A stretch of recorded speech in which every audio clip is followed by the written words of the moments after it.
રસમય મૂરતે કરુણા ભરેલા નૈણ કરુણાના સાગર શ્રી હરે કરુણા કરી બોલો વેણ વહલા મારા કરુણા કરી બોલો વેણ। બોલો શ્રી સ્વામિનારાયણ ભગવાનની જય। વાલા મુક્તો, આપણે પરમહંસ ગાથા અંતર્ગત ગત દિને જે બંગાળમાં જન્મ્યા એ બંગાળી અનુભવાનંદ સ્વામીનું આખ્યાન વિસ્તારથી જાણ્યું માણ્યું। સંપ્રદાયમાં બે અનુભવાનંદ સ્વામી સુપ્રસિદ્ધ છે। મંજુકેશાનંદ સ્વામીએ પોતાની નંદમાળામાં લખ્યું એ મુજબ અનુભવાનંદ એક વિજ્ઞાની અને અનુભવાનંદ બીજા છે નિર્માની। વિજ્ઞાની અનુભવાનંદ સ્વામી એનું આખ્યાન આપણે સાંભળ્યું। હવે નિર્માની અનુભવાનંદ સ્વામીનું આખ્યાન આપણે સાંભળવું છે। ઘણીક વાર આ નિર્માનિતા અને વિજ્ઞાનિતા આ બધું માણસના સંસ્કારમાં પણ આવતું હોય છે, જીન્સમાં પણ આવતું હોય છે। માણસને ઘણીક વાર ઘણી પરિસ્થિતિ નિર્માની કરી દેતી હોય છે અને ઘણીક વાર એવો સારો માહોલ માણસને સહેજે સહેજે વિજ્ઞાની બનાવી દેતો હોય છે। એટલે આપણી ગુજરાતી કહેવત છે, સંગ એવો રંગ, કાળિયા પાસે તોળિયો બાંધે વાન નો આવે પણ હાન તો આવે। આ નિર્માની શા માટે હતા? બહુ સમજવા જેવું છે। એવું કહેવાય છે કે આ અનુભવાનંદ સ્વામી નિર્માની એમનું પૂર્વાશ્રમનું નામ રામચંદ્ર વિપ્ર હતું, એમની માતુશ્રીનું નામ ખુશાલીબા હતું, એમના પિતાશ્રીનું નામ ભુદરભાઈ વિપ્ર હતું અને આનો જન્મ કચ્છ ભુજ જિલ્લાના ભચાઉ તાલુકાના વાંઢિયા ગામમાં થયો હતો। ભગવાન સ્વામિનારાયણ આ વાંઢિયા ગામમાં ઘણીક વાર ગયેલા આવેલા, અનેક પરમહંસોનું પણ ત્યાં વિચરણ થયેલું અને એને કારણે ત્યાં થોડો સત્સંગનો માહોલ તો હતો જ, પરંતુ સત્સંગ હોય એટલે બધાને સત્સંગ થાય એવું હોતું નથી। એ ગુજરાતી કહેવત છે, કૂવામાં હોય તો અવેડામાં આવે। હવે તલમાં જ તેલ ન હોય તો ઘાણામાંથી ક્યાંથી નીકળે? એમ કોઈ પણ માણસ જ્યારે સારા નિર્ણય લે છે એમાં એના પૂર્વના સંસ્કારો પણ બહુ મહત્વની ભૂમિકા ભજવતા હોય છે અને આ લોકના કાળની જે મહત્તા છે એ પણ સમજવા જેવી છે। આ નાનો દીકરો રામચંદ્ર માતા પિતાની ગોદમાં મોટો થતો હતો, રૂડા સંસ્કાર પામતો હતો। એમાં અચાનક એમના માતા પિતા ઉપર એવા સંકટના સમૂહ ઉતરી પડ્યા કે એમને ગામ છોડીને જવાની ફરજ પડી।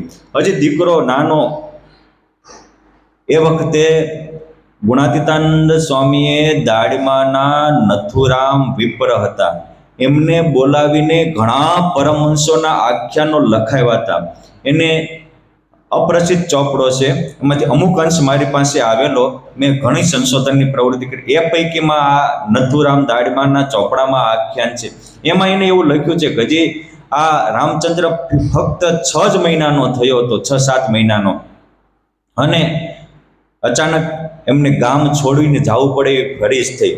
એક એમના સારા મિત્ર હતા સરદારસિંહ ગરાસિયા। સારો મિત્ર એ વ્યક્તિના દુઃખને સંઘરવાની અને દિલની વાતોને સંઘરવાની તેજોરી છે। કવિ સંતો કહે છે કે મિત્ર મરદ કીજીએ મરદ દિલ કા દર્દ મિટાવે। આવો મિત્ર કરવો કે જે દિલનું દર્દ મિટાવે। મિત્ર મરદ કીજીએ સત્ય વાત કઈ સમજ આવે। મિત્ર મરદ કીજીએ કે જે સુખમાં પીછે ને દુઃખમાં આગળ રહે। અને મિત્ર મરદ કીજીએ કે જે પરમાત્માની અનુભૂતિ કરાવે, સત્સંગનો યોગ કરાવે। આને ભુદરભાઈએ એવો મિત્ર રાખ્યો તો આપત્તિ કાળમાં એમને કાળી મજૂરી કરીને, કર્મકાંડ કરીને એ વખતે 7,000ની મૂડી ભેગી કરી હતી। આ મૂડી અને દીકરો બંને સરદારસિંહ ભાઈ ગરાસિયાને સોંપી અને એ ઘરબાર છોડીને ગુજરાત તરફ વહી ગયા। ગુજરાતમાં એક મત એવો છે કે કરજીસણમાં રહીને જીવન નિર્વાહ કરતા હતા. એક મત એવો છે કે વડનગર કે વિસનગરમાં ગયા હતા. એ વખતે એ જે આજે આપણે ઉત્તર ગુજરાત કહીએ છીએ એને ગુજરાત તરીકે બહુ પ્રસિદ્ધ હતું. ચરોતર, કાનમ એમ જે પ્રાદેશિક વિવાદ હતા, એટલે આજનું જે ઉત્તર ગુજરાત, મહેસાણા, સાબરકાંઠા જિલ્લો એને ગુજરાત તરીકે આપણા ગ્રંથોમાં વિશેષતઃ સંબોધેલું છે. એટલે ત્યાં વડનગર વિસનગર તરફ એના માતા પિતા તો વયા ગયા. ત્યાં જે ગંગામાં સંપ્રદાયના પ્રસિદ્ધ જેતલપુરના ગંગામાં એમના ભાઈ, નાના ભાઈ એ કરજીસણના હતા. એ હજારોના આશ્રયદાતા હતા. એમને મહાન ટેકો હોય તો એ કરજીસણના ગોવિંદ પટેલ એ પણ એવા જ તે દિલના દાતાર અને સાગરપેટા ભક્ત હતા. એટલે એમનો જીવનન્યા નિર્વાહ કરતા. અહીં શું થયું, આ નાના દીકરો હજી 6-7 મહિનાનો જ છે, તો સરદારશ્રીએ તરત જ પોતાના એક ગામમાં બીજા વિપ્ર એના મિત્ર હતા, એનું નામ હતું પાંચાભાઈ, અને એમના કાકી હતા. બહુ માતૃત્વ વાત્સલ્યવાળા એ હતા. એટલે એ પાંચાભાઈ અને એમના કાકી વિધવા થયેલા, એને બોલાવ્યા અને આ દીકરાને મોટો કરવાની સંપૂર્ણ જવાબદારી એને સોંપી.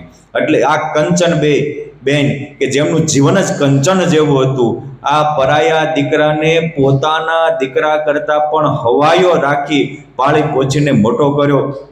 સત્સંગના રૂડા સંસ્કાર આપ્યા, ભારતીય સંસ્કૃતિની જે જ્યોત જાગે, જીવન મૂલ્યોના પાઠ શીખવાડ્યા, અનિતિન અધર્મથી અળગા રહેવું અને સત્સંગ ને સેવા માટે જીવન સમર્પણ કરવાના પાઠ એ ઘરમાં બાળક શીખ્યો છે. આ સમજવા જેવું છે કે જે બાળક સારી જગ્યાએ રહેશે, માતા પિતા ઘર એ પહેલી પાઠશાળા છે, અને પછી આપણી ગુરુકુલો કે સ્કૂલોની પાઠશાળાઓ બીજા નંબરે છે.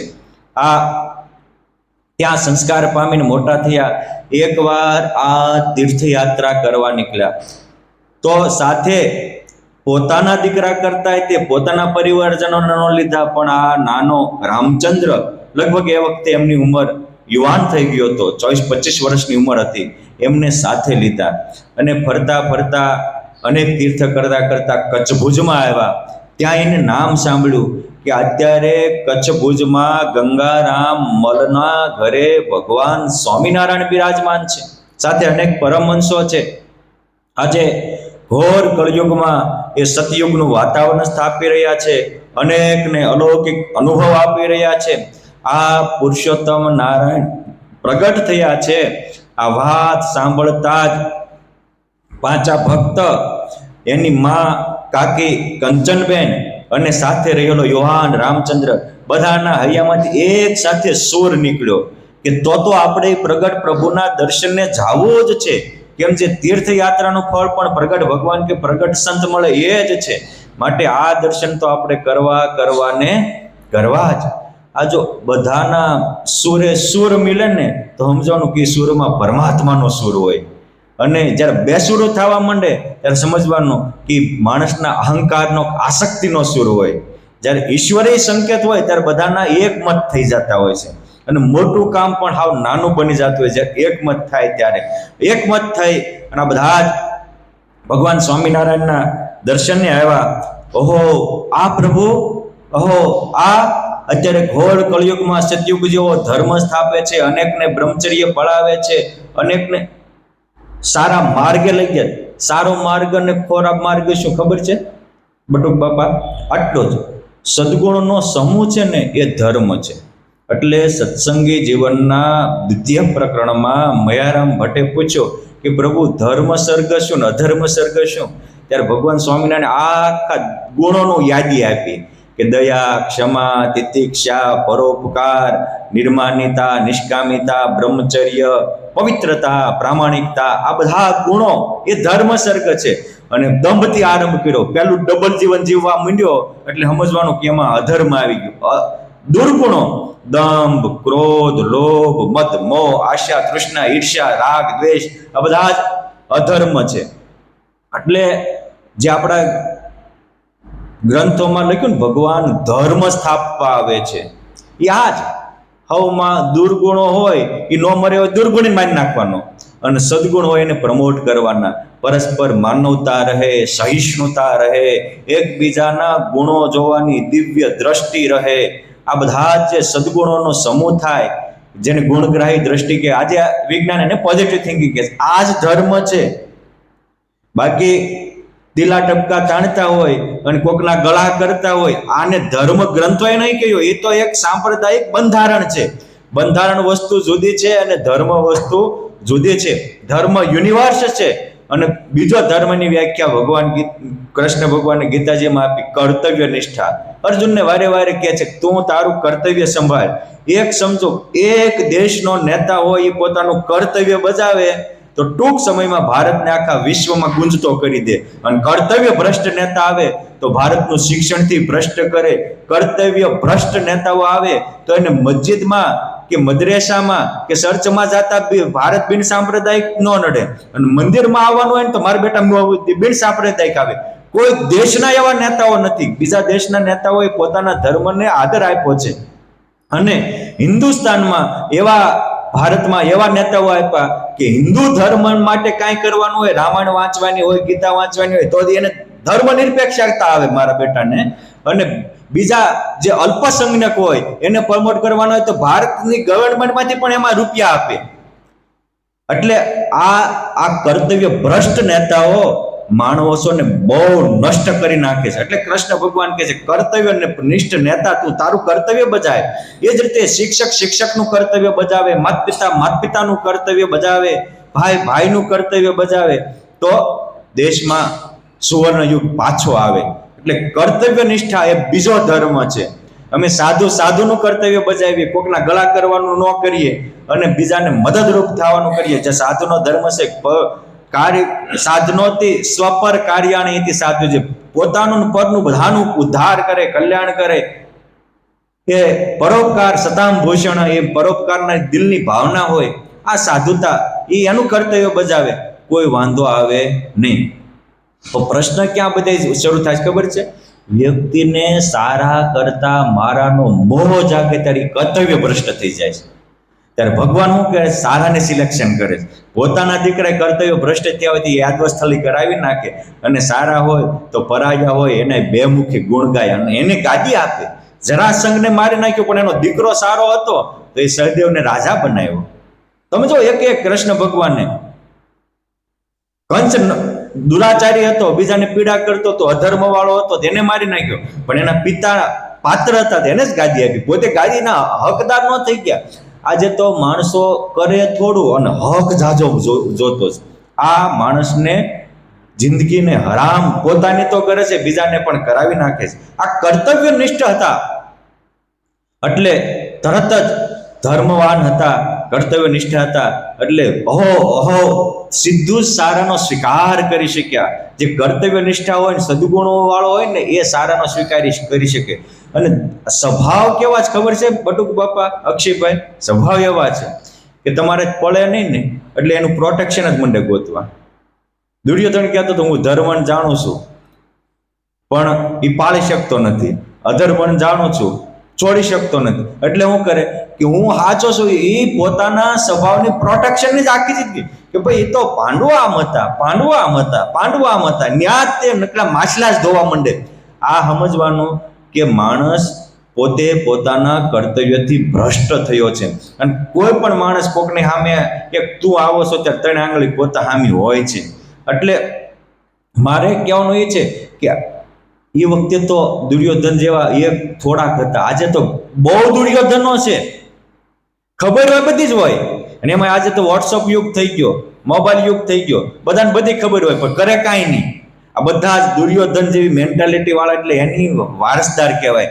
મારા બાપ આ પરમહંસની ગાથાઓ, આપણા ભારતના ભવ્ય ઇતિહાસો આપણને કર્તવ્ય નિષ્ઠ બનાવે છે કે જેવું બોલો એવું કરો, અને કરો એવું જ વિચારો. અને સજ્જન ને દુર્જન, સંત અને અસંતની વ્યાખ્યા જ આ છે. અસંત કોને કહેવાય? તો કે કાંઈ, કરે કાંઈ, વિચારે કાંઈ. અને સંત કોને કહેવાય? તો વચસ્ય એકમ, મનસ્ય એકમ, કર્મણ્ય એકમ, સુમહાત્મન. આ મહાપુરુષો છે કે બોલ્યા હોય તો પાળી બતાવે. એ તો પછી પરિસ્થિતિ હતી તે કેવું પડ્યું, હવે હું એમ જે ગાડાની પૈડાની જેમ ફરી જતા. અને મેં જોયા છે તથાકથિત મોટા મોટા ગુરુજનો આવું કરતા હોય છે. કરાવવું હોય ત્યારે જોતા, અને પ્રેક્ટિકલ કરવું હોય ત્યારે એને ફરતા 1 મિનિટની વાર ન લાગે. માટે આ કર્તવ્ય નિષ્ઠ હોય એને મારો નાથ અનુભૂતિ આપે છે. મારે એ કહેવું છે કે સદગુણ વાળાને કર્તવ્ય નિષ્ઠા વાળાને પરમાત્મા વશ થાય છે. પાંડવોને એટલે વશ થયા હતા કે સદગુણી પણ હતા અને કર્તવ્ય નિષ્ઠ પણ હતા. ધર્મ ને ભક્તિને ઘેર એટલે ઘનશ્યામ જન્મા હતા કે કર્તવ્યનિષ્ઠ હતા અને સદગુણ વાળા પણ હતા. 500 પરમહંસોને એટલે પુરુષોત્તમ વશ હતા કે કર્તવ્યનિષ્ઠ પણ હતા અને ધર્મનિષ્ઠ પણ, એટલે સદગુણો પણ હતા. અને આ સદગુણી રામચંદ્રને પરમાત્માએ સમાધિ કરાવી. સમાધિમાં ભગવાન અનેક અવતારોના, દેવોના, ઈશ્વરોના, મહામુક્તોના દર્શન થયા. પછી મુક્તોએ કહ્યું કે રામચંદ્ર, જેની માટે તારો જન્મ છે, જેની માટે તને પરમાત્માએ આ રીતે મોટો કરીને ખેંચી લાવ્યા છે, એ જ આ ભગવાન સ્વામિનારાયણ મનુષ્ય રૂપે વિચરતા પુરુષોત્તમ નારાયણ છે. અને તરત જ હૈયામાં હા પડી ગઈ. પૂર્વના સંસ્કાર હોય ને પરમાત્માના પામવાના, તો સાચું મળે એટલે તરત એનો સ્વીકાર થાય. મેં કાલે જ કહ્યું હતું કે ભૂખ્યો હોય ને ભોજન મળે ને તો એ ચર્ચા કરવાનો રે. એમ આને પરમાત્માની ભૂખ હતી એટલે અનુભૂતિ થઈ તો તરત જ એને સ્વીકારી લીધી.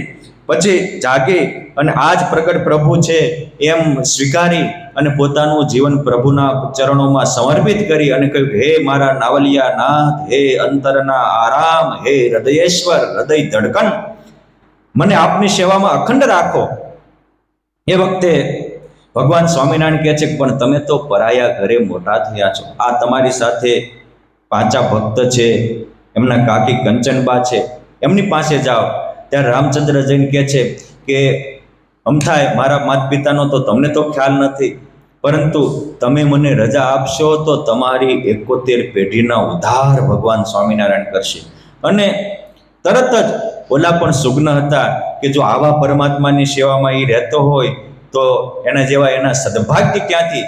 એટલે એમના માતા પિતા તરીકે ઉછેરીને મોટા કરેલા પાલક પિતા પાંચાભાઈ અને કંચનબેને પ્રેમથી પ્રભુને રજા આપી. પછી તો આ 31 વર્ષના ભર યુવાન ભૂદેવ રામચંદ્ર ભગવાન સ્વામિનારાયણ સાથે વિચરણ કરતા કરતા બંધિયા ગામ આવ્યા. ભગવાન ફરતા હતા અને એક એક ક્રિયાના અલૌકિક ભાવે દર્શન કરતા હતા. એટલે અનેક વાર એની ખુદને પણ સમાધિ થતી, અલૌકિક અનુભવ થતા. ભગવાન સ્વામિનારાયણ પણ હજારો લોકોને સમાધિ વિના સાધનને કરતા હતા. વિના સાધનને સિદ્ધ દશા પમાડીને પોતાના જન્મની રીત ન્યારી દેખાડી અક્ષરના વાસીવાલો આવ્યા અવની પર. આ અનુભવમાંથી પસાર થતા વિક્રમ સંવત 1865 ભગવાન સ્વામિનારાયણ રાજકોટ જિલ્લાના ગોંડલ તાલુકાના બંધિયા ગામે આવ્યા. ત્યાં વાઘેલા મુળુભા દરબાર હતા. એમના બેન લક્ષ્મીબા, જેને લખુબા પણ કહેવાય, એને રાજકોટના રણમલસિંહ જાડેજા દરબાર સાથે લગ્ન કરેલા. આખો પરિવાર રામાનંદ સ્વામી વખતનો સત્સંગી હતો. અને આ લખુબા ઉર્ફે લક્ષ્મીબા એ જ આજે રાજકોટનું જે બોરડીવાળું પ્રસાદીનું મંદિર છે અહીંયા બાગ હતો. અને એના વંશને થઈને એ બોરડીએ પરમાત્મા રાજકોટ જ્યારે પધારતા ત્યારે ઝૂલેલા, જે કાંટા વગરની બોરડી છે ને ત્યાં. આ પરિવાર અતિશય સુગ્ન હતો. આ મોળુભાના ધર્મપત્ની નાનીબા હતા.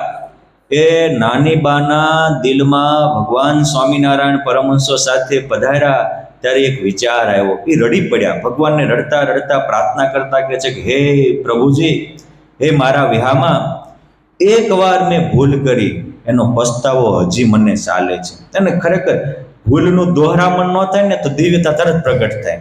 માણસને ભૂલ થવા માંડે ને પછી એનું રિપીટ જ કર્યા કરે છે એટલે મરે છે. દુર્યોધને એકવાર પાંડવોને લાક્ષાગ્રહમાં હળગાવ્યા કે ભીમને જ્યારે આપ્યું ને અટકી ગયો હોત ને તો કોઈ પ્રશ્ન જ નહોતો, હજી કુરુવંશ બચ્યો હોત. ભૂલનું અને જ્યારે પાપ વધે ને ત્યારે માણસને પાછું વળવાની વૃત્તિ દાનત જ નથી જાગતી. આ પુણ્યશાળી આત્મા હતા. એ કહે છે કે મુકુંદાસ જ્યારે સરદાર રામાનંદ સ્વામી ગયા પછી સરદાર ત્યાં બંધિયા આવ્યા, મુકુંદાસ અહીંયા આવ્યા. અને એ વખતે રામાનંદ સ્વામીએ અમારા દરબારગઢમાં મુકુંદદાસને ભાગવતી દીક્ષા આપવાનું નક્કી કર્યું. ત્યારે મેં વિરોધ કર્યો કે એ તો સરદારના મહંતના શિષ્ય છે અને મારે ત્યાં દીક્ષા આપશો અને કદાચ એ લોકોનો વિરોધ થાય તો અમારી આબરૂ જાય. જો માણસ ઈશ્વરનો ઉપાસક નથી હોતો, આબરૂનો ઉપાસક પહેલા હોય છે. અને એટલે તે એ ઉપાસના કરતો કરતો ઉપસવા માંડે છે. પરમાત્માના પ્યારા થવાની બદલે જગતમાં સારો થવા રાત દિવસ દાખલો કરવા માંડે. અને આ બહુ સૂક્ષ્મ રેખા હોય છે, પાતળી રેખા હોય છે. કંજુસાઈ અને કરકસર એમાં બહુ પાતળી રેખા હોય છે. ઉદારતા અને ઉડાવતા બહુ પાતળી રેખા હોય છે. આ સત્સંગ કરતા કરતા ધર્મથી અળગા થઈ ગયા. પછી મેં આબરૂ રાખવા રામાનંદ સ્વામીને ના પાડી. રામાનંદ સ્વામી કશું જ બોલ્યા વગર ચાલી નીકળ્યા. અને પછી રામાનંદ સ્વામી લોજમાં ગયા અને વિક્રમ સંવત 1841 વસંત પંચમીના પાવન દિવસે એ મુકુંદાસને દીક્ષા આપી. અને હે નાથ, એ આ તમે પણ જેને ગુરુતુલ્ય રાખો છો એવા સત્સંગની માં મુક્તાનંદ સ્વામી થયા, એને આ દીક્ષા આપવાની હતી, પણ અમે સમય ચૂકી ગયા. માટે સંતો કહે છે કે સમય હાથમાં હોય ત્યાં બધું કરી લેવું. ઉઠ જાગ મુસાફિર ભોર ભયો અબ રેન કહા, જો સોવત હે જો સોવત હે વો ખોવત હે જો જાગત હે સો પાવત હે, जो कल करे सो आज करे, जो आज करे सो अब करे, प्रलय हो जाएगा तो करेगा कब, उठ जाग मुसाफिर भोर भयो. આપણને આપણા જીવને જગાડવા. આપણે જ્યારે આઝાદ ભારત થયો ને ત્યારે આવી કવિતાઓ અમે નાના હતા ને ત્યારે ભણતરમાં આવતી હતી. આજે ભ્રષ્ટાચારી નેતાઓએ ભારતના સંસ્કારોને નષ્ટ કરવા માટે એવી વિકૃત શિક્ષણ નાખી દીધું. અને જે દેશનું શિક્ષણ કથળે એને પરમાત્મા પણ ન બચાવી શકે. અને જે દેશનું શિક્ષણ મજબૂત હોય તો એના પગલે પગલે પુરુષોત્તમ નારાયણ હાજર રહે. ભારતનું ભવ્ય શિક્ષણ હતું, એમાં 18 પ્રકારની શિક્ષાઓ દેવાતી હતી. ક્યારેક આપણે એની ચર્ચાઓ કરશું. પણ એ શિક્ષણ મજબૂત બહુ જરૂરી છે, કારણ કે બાળક ઘર કરતા વધારે શીખે છે શિક્ષણમાં. અને શિક્ષણ જ નીતિ ભ્રષ્ટ હોય તો પછી નીતિ ભ્રષ્ટ સમાજ જ થવાનો ને. આપણે એમ કે નેતા નીતિ ભ્રષ્ટ થયા. ના ના, તમારું પાયાનું શિક્ષણ નીતિ ભ્રષ્ટ છે. એમાં નીતિવાળની અને પ્રામાણિકતાના પાઠ જ નથી ભણાવાતા. એટલે કોઈ પણ નેતા જવાનો છે આપણામાંથી જ ને. નેતાઓ થોડા વ્યક્તિ નીતિ ભ્રષ્ટ હોય છે. અને એટલે એ લાંચ લુસવતમાં હટવાતો નથી. આ દિલથી નાનીબાઈએ પ્રાર્થના કરી, મહારાજ કે તમારા મનોરથ અમે પૂર્ણ કરશું. અને પછી એમની વાતને સ્વીકારી ભગવાન સ્વામિનારાયણે વિક્રમ સંવત 1865 જેઠ સુદ ભીમ એકાદશીના દિવસે મુળુભાના દરબારમાં આ રામચંદ્રને ભાગવતી દીક્ષા આપી. અને અનેક રીતે અનુભવ નાનપણથી કોક ભરાઈને શીખ્યો હતો ને, એટલે બહુ અનુભવ જિંદગીના થઈ ગયેલા. અને એટલે જ એનું નામ પણ અનુભવાનંદ સ્વામી રાખ્યું. પુરુષોત્તમ નારાયણ એક એક પરમહંસોના નામ પણ સાર્થક રાખતા હતા, નિરર્થક નહીં. કે એને ખબર પડે આ કેટલી, તમે જુઓ ખરા, 6 મહિનાનો હોય ત્યાં મા બાપને છોડીને વ્યૂ જવું પડે, આ પરિસ્થિતિ થાય. પછી ભગવાન સ્વામિનારાયણે એ જેને ત્યાં મોટા થયા હતા, જે એમના માતા પિતાના જીગરજાન દોસ્ત હતા, એવા દરબાર સરદારસિંહજીને અહીંયા બોલાવ્યા. સરદારસિંહજી દરબાર આવ્યા એટલે ભગવાન સ્વામિનારાયણે કહ્યું કે આ તમારે ત્યાં મોટા થયેલા દીકરા એ તો હવે પુરુષોત્તમને પરણી ચૂક્યા છે. બંનેનો સંવાદ થયો કે મારે તને પરણાવો. કે મૂળ તો તમે દેહનો દેહ સાથે લગ્ન કરો, આ મેં મારા આત્માના પરમાત્મા સાથે લગ્ન કરી દીધા છે. અને કોઈ પણ આત્માને એકવાર તો પોતાના આત્માને પરમાત્માને પરણાવે ત્યારે જ બેડો પાર થવાનો છે. માટે હવે હું તો પરણી ચૂક્યો છું, પરણું તો પુરુષોત્તમ પરણું, નહીં તો કુમારી મરુ વર, ધર્મનો લાલ વરુ. આ ઠેરાવ છે. અને આ એક મહાન સંતો, સાધુ હંમેશા પરણેલા જ હોય, પણ એ કોની હારે? પરમાત્મા હારે. અને પરમાત્મા હારે પરણેલા છે. એનું માપ શું? તો હું ઘણી વાર કહું કે તમારા ગ્રહસ્થાશ્રમમાં કોઈના લગ્ન થાય અને પત્નીને પતિનું સુખ જ ન આવે તો છૂટાછેડા થાય. સીધી બાબત છે ને. એ જ રીતે જે પરમાત્માને પરણ્યો છે ને, પૂજામાં માનસીમાં કે ધ્યાનમાં રોજે 1 કે 2 વાર તો પરમાત્માના સુખથી પોતાના આત્માને પૂર્ણ કામ કરવો જ પડે. અને જેને માનસીનો ટાઈમ નથી, જેને હરકી પૂજા કરવાનો ટાઈમ નથી, સમજવાનું કે એક દિવસ ભ્રષ્ટ થવાનો છે અને નષ્ટ થશે ને કેટલાને તે પાડી દેશે. માટે પ્રત્યેક આત્મા પરમાત્માને પરણાવવા એ એની ફરજ છે. આ કહે છે કે હું પરણી ચૂક્યો છું, માટે તમે મારી ચિંતા ન કરો. ભગવાન સ્વામિનારાયણ કહે છે કે એમના માતા પિતા આ દીકરાના લગ્નના હેતુથી તમને 7,000 રૂપિયા આપી દેતા, એનું કેમ કરશો? એ પણ સરદારસિંહ ઇતિહાસમાં અમર કોના થાય? નીતિમાન ને પ્રામાણિકતાના નામ અમર થાય, ભ્રષ્ટાચારીના કોઈ દી નામ ન થાય. થાય ને તો કાળા કલંક લાગે એવા. એ તો રામ હતા એટલે રામને કારણે આપણે રાવણને સંભાળીએ છીએ કે આ નીતિ ભ્રષ્ટ આવા થાય. તો પાંડવોની મહાનતાને કારણે એની અમે અનીતિ અન્યાય કરેલા કૌરવોનું નામ આવે, પણ એ કોઈ કૌરવોનો દુર્યોધન પાન સેન્ટર નામ રાખે નહીં. કોઈ લાગ્યું કે રાવણ પાન સેન્ટર? ઇતિહાસમાં જેના નામ કાળા અક્ષરે લખાઈ ગયા, નીતિ ભ્રષ્ટના નામ કાળા અક્ષરે લખાશે, નીતિમત્તા અને પ્રામાણિકતાના નામ ઇતિહાસમાં સુવર્ણના અક્ષરે લખાશે. આપણે કેવા રહેવું છે? આ કથાઓ આખ્યાનો આપણને જગાડવા માટે છે. આપણી ભારતીય સંસ્કૃતિની જ્યોત એ પ્રામાણિકતા અને પવિત્રતાની જ્યોત છે, નીતિમત્તા અને ઈશ્વર ભક્તિ અને વિરક્તિની જ્યોત છે. આ કે છે કે હું તો પરમાત્માને વળી ચૂક્યો છું. ત્યારે સરદારસિંહ કહે છે પ્રભુ એના રૂપિયા મારે રખાય નહીં, મારે આપવા જ જોઈએ, પણ પ્રભુ મારી પાસે અત્યારે એટલી 7,000ની સગવડતા નથી. મહારાજ કહે છે કે દરબાર તમે ચિંતા કરો નહીં, તમે એને ઉછેરીને મોટો કર્યો, અમારું પણ કર્તવ્ય છે કે એના તમને આપવા જોઈએ. માટે 7,000 માંથી 3,500 તો તમે એને મોટો કર્યો એની માટે વાપરજો. એ વખતે 3,500 એટલે ઘણા કહેવાય હો. તે દિવસે 10 રૂપિયાનો તોલો એટલે લગભગ 3.5 કરોડ ઉપર થાય. એટલા તમે રાખો. અને પછી હજી અમે 1 વર્ષ પછી દભાણમાં મોટો યજ્ઞ કરવાના છીએ. પછી કોઈ મંડાણ નતો તો ત્યારે ભવિષ્યવાણી ભાગે છે, ત્યારે તમે ત્યાં દર્શને આવજો. અને એ વખતે એ જનહિત માટે વપરાય છે, મારે તો જોતા જ નથી. ત્યારે એમ થયું ઓહો આવા સંસ્કાર મને નગર માનવું કે ગવા આવ્યો તરત અમારું આપી જ દો. ભગવાનનો બહુ ગુણ આવ્યો કે સરદારસિંહ દરબાર પણ ભગવાન સ્વામિનારાયણના વરદ હસ્તે વર્તમાન ધારણ કરી સત્સંગે થયા. અને એ સરદારસિંહ પણ દભાણના યજ્ઞમાં એ રૂપિયા લઈને આવ્યા, અને ત્યારે ભગવાને એને અલૌકિક અનુભવ આપી, એને પણ પૂર્ણ કામ કર્યા. પછી તો આ એમના જે મોળુબા અને નાનુબા એ પણ રાજી થયા. હવે આ અનુભવાનંદ સ્વામી તો પરમહંસ થયા, એમના માતા પિતાનું શું થયું? તો ભગવાન સ્વામિનારાયણે વિક્રમ સંવત 1878 ફાગણ સુદ ત્રીજીના દિવસે અમદાવાદમાં ધૂમધામથી નરનારાયણ દેવની પ્રતિષ્ઠા કરી, ભવ્ય 84 કરી, ઇતિહાસ પ્રસિદ્ધ છે. આ સમયે એના માતા પિતા ઉદરદાસ અને ખુશાલીબા આ બંને દંપતી વડનગર હતા. ભગવાન સ્વામિનારાયણ આ અનુભવાનંદ સ્વામીને સાથે લઈને દિવ્ય દર્શન આપ્યા અને એને કહ્યું કે આ તમારો દીકરો અમારો પરમહંસ છે, અને એના પુણ્ય પ્રતાપે તમારો તો નહીં તમારી 1મી પેઢીનો ઉદ્ધાર કરું છું. એમ અલૌકિક એને અનુભૂતિ આપી અને ભગવાન સ્વામિનારાયણે એમના માતા પિતાને પણ કલ્યાણ કરી અક્ષરધામના અધિકારી બનાવ્યા. પછી એ અમદાવાદનું મંદિર તૈયાર થયા. પછી 2 વર્ષ સુધી ત્યાં ગોપી ભટ્ટે અમદાવાદનો વ્યવહાર કર્યો. પછી માનકુવાના મહાન સંત થયા હતા સર્વજ્ઞાનંદ સ્વામી ને ઘનશ્યામાનંદ સ્વામી. પછી ભગવાન સ્વામિનારાયણે વિક્રમ સંવત 1880માં અમદાવાદના મહંત તરીકે સર્વજ્ઞાનંદ સ્વામીને રાખ્યા. ત્યારે અતિશય ખંતીલા નિર્માનીપણે સેવા કરનારા, તનતોડ ને મનમોડ સૌના ઉપયોગમાં આવનારા અનુભવાનંદ સ્વામીને સર્વજ્ઞાનંદ સ્વામીના સહાયક તરીકે અમદાવાદમાં ભગવાન સ્વામિનારાયણે રાખ્યા હતા. અમદાવાદમાં પણ એને ખૂબ જ સેવા કરી.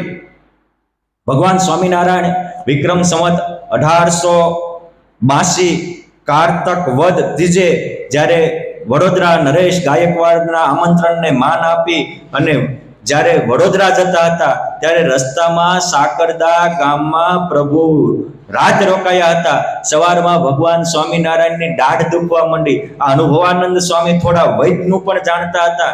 મહારાજને કહે છે કે મહારાજ હું તમને દાઢ દુખતી છે એ કાઢી દઉં. એમ કરીને એક ઔષધિનું પાંદડું લઈ આવ્યા અને ભગવાનના સ્વામિનારાયણને કીધું કે આને ચાવો. જે ઔષધિનું પાંદડું મૂક્યું ત્યાં દાઢ હાથમાં આવી ગઈ. પછી એ દાઢ એને પોતાની પૂજામાં રાખી હતી અને પછી જ્યારે એ જતા ત્યારે ગોપાળાનંદ સ્વામીમાં અસાધારણ હેત હોવાથી પછી ગોપાળાનંદ સ્વામીને આપી હતી. ગોપાળાનંદ સ્વામી આચાર્ય પ્રવર રઘુવીરજી મહારાજને આપી હતી. અને આ પ્રસાદીની દાઢ આજે પણ વડતાલ ધામમાં અનુપમ અક્ષર ભુવન મંદિરની બાજુમાં છે. એમાં નીચલા માળે જ્યાં ઘનશ્યામ મહારાજ ઉભા બિરાજે છે, જ્યાં અથાણાવાળા સ્વામીના મંડળના સંતો સેવા કરે છે, એની ઉપર જે ઘુમટી છે એમાં એક ડબલીમાં આ દાઢ અત્યારે પણ છે. આ અનુભવાનંદ સ્વામીને આ દિવસે મહારાજે કાઢીને આપી હતી એ છે. અનુભવાનંદ સ્વામીને યોગ સમ્રાટ ગોપાળાનંદ સ્વામીમાં અસાધારણ હેત હતું. એટલે સ્વામીની કૃપાથી એને આત્મામાં પરમાત્માના સાક્ષાત્કાર દર્શન પણ થતા. સ્વામીએ અમને પ્રતિલોમ ધ્યાનની દિવ્ય લટક શીખવાડી હતી.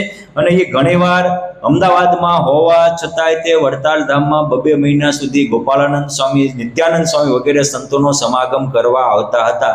એ ભગવાન સ્વામિનારાયણનો આ દિવ્ય સત્સંગની સ્થાપના થઈ ત્યારે દેશના પ્રબંધો કે વાડાવાડી નહોતા, બધામાં એકતા હતી. એકબીજાના પૂરક થઈ હારું એ મારું સ્વીકારી અને સત્સંગની સુવાસ ફેલાવતા. એટલે વડતાલમાં આવતા હતા. એટલે વાસુદેવચરણદાસજી સ્વામી એને આમના ગુણગાન ઘણા હરિચરિત્ર ચિંતામણીમાં ગાય છે. માધવાનંદ સ્વામી નંદ સંતની કક્ષાના હતા. એ પણ આમનું અંગ લખતા લખે છે કે શ્રી અનુભવાનંદ ને ઘનશ્યામાનંદ તેહા દઢ મને લીલા ચિંતવે રામદાસજી સંત આ અનુભવાનંદ સ્વામી અને આ સર્વજ્ઞાનંદ સ્વામીના ભાઈ એક હતા, એ ઘનશ્યામાનંદ સ્વામી. આ રાત દિવસ પરમાત્માની લીલાનું ચિંતન કરતા હતા. ભગવાને વચનામૃતમાં કીધું કે ચરિત્ર રૂપી જાળામાં મનને ગૂંચવી મેકવું. બ્રહ્મ વિદ્યા તે શું? તો કે વિષયી જનને વિષયનું ચિંતન થાય, એ રીતે પરમાત્માનું ચિંતન થાય, એ જ બ્રહ્મ વિદ્યા છે. આવા બ્રહ્મ વિદ્યાના માહિર બનેલા આ અનુભવાનંદ સ્વામી એકવાર કપડવંજ ગયા. ત્યાં મંદિર બંધાવતા હતા. મંદિર તો તૈયાર થયું પણ માળવા માટે લાકડાની જરૂર હતી. એટલે કપડવંજના લાલદાસ પટેલને કહ્યું કે તમે આમાં મંદિરની જરૂરિયાત છે તો સેવા કરો ને. તો કે સ્વામી કરું તો ખરો પણ મારે દીકરા નથી. સ્વામી કે જેટલા તમારી વાડીએ લીમડા છે એટલા આપો, એટલા દીકરા હું આપીશ. અને અનુભવાનંદ સ્વામીના વચને એ લાલદાસ પટેલે 2 લીમડા આપ્યા તો ભગવાન સ્વામિનારાયણે અનુભવાનંદ સ્વામીના વચને એને 2 દેવ જેવા દીકરાઓ આપ્યા. આ ઝાડવાના જીવને દીકરા રૂપે પરિવર્તન કરી શકે એ પુરુષોત્તમ નારાયણમાં લાગેલી એકતા વૃત્તિના કારણ છે. આવા તો અનુભવાનંદ સ્વામીના અનેક પ્રસંગો, ચરિત્રો આપણા સદગ્રંથોમાં લખાયા છે. અને આ મોટા થયા પછી આ અનુભવાનંદ સ્વામીએ જે લાલદાસ પટેલને 2 દીકરા આપ્યા હતા એમાંથી એક દીકરો, કારણ કે આ તો સાધુના દીધેલા હતા એટલે એના સંસ્કાર અલૌકિક હોય. એક દીકરાને એમ થયું કે આ અસાર સંસારમાં જિંદગી બરબાદ કરવી એની કરતા સત્સંગ કરીને જીવનને આઝાદ કરવું એ ઉત્તમ છે. અને એ જ પાછા અનુભવાનંદ સ્વામીના શરણે ગયા. અને અનુભવાનંદ સ્વામી એને આચાર્ય પ્રવર શ્રી અયોધ્યા પ્રસાદજી મહારાજ પાસે દીક્ષા અપાવી અને ઘનશ્યામદાસજી એવું એમનું નામ રાખ્યું હતું. વિક્રમ સંવત 1916 ફાગણ સુદ પંચમીને દિવસે આચાર્ય પ્રવર શ્રી રઘુવીરજી મહારાજે ગઢપુરમાં શ્રી ગોપીનાથજી મહારાજની સાથે હરિકૃષ્ણ મહારાજની સ્થાપના કરી મોટીબાના મનોરથ પૂર્ણ કર્યા. એ વખતે આ અનુભવાનંદ સ્વામી પોતાના સેવક ઘનશ્યામ જીવનદાસજી સ્વામીને લઈને ગઢપુર આવ્યા હતા. અને પછી એને પોતાનો અંતકાળ નજીક દેખાતા ગઢપુરની બધી જ લીલા સાંભળી આવી. એટલે બધાને કહ્યું કે હવે હું અહીં ગઢપુરમાં જ રહીશ. ગઢપુરમાં નિત્ય મહારાજના દર્શન કરે, દરબારગઢના દર્શન કરે, અક્ષરઓડીના દર્શન કરે, પવિત્ર ઘેલામાં સ્નાન કરે, લક્ષ્મીબાગમાં દર્શન કરવા જાય, ભક્તિબાગમાં દર્શન કરવા જાય અને જીવનમાં ધન્યતા અનુભવે. આ રીતે અને ઘણીવાર તો ગોપીનાથજી મહારાજ પાસે બેસીને મધુર કંઠે કીર્તન ગાતા હોય તો ભગવાન એને પોતાનો પ્રસાદીનો હાર પણ કંઠમાં પહેરાવતા હતા. એને કહ્યું એક દિવસ ગોપીનાથજી મહારાજે, અનુભવાનંદ સ્વામી આવતી અખાત્રીજના દિવસે હું તમને તેડવા આવીશ. પછી એને પોતાના શિષ્યોને અમુક ભક્તોને કહી દીધેલું. અને વિક્રમ સંવત 1918 વૈશાખ સુદ ત્રીજ, જેને આપણે અખાત્રીજ કહીએ, પરશુરામ જયંતિ કહીએ, ચંદન તૃતીયા કહીએ, આ પવિત્ર દિવસે અનંત મુક્તો સાથે પુરુષોત્તમ નારાયણ આ અનુભવાનંદ સ્વામીને તેડવા આવ્યા અને હજારોને એના દિવ્ય દર્શન થયા અને ડંકો વગાડી કહીને અનુભવાનંદ સ્વામી ગઢપુર ધામથી અક્ષરધામના અધિકારી બની ગયા. આપણે પણ આ અનુભવાનંદ સ્વામીના જીવનમાંથી જાણવા જેવું જાણી આપણા જીવનને પણ પૂર્ણ કામ કરીએ, ધન્યતા અનુભવીએ. જય સ્વામિનારાયણ.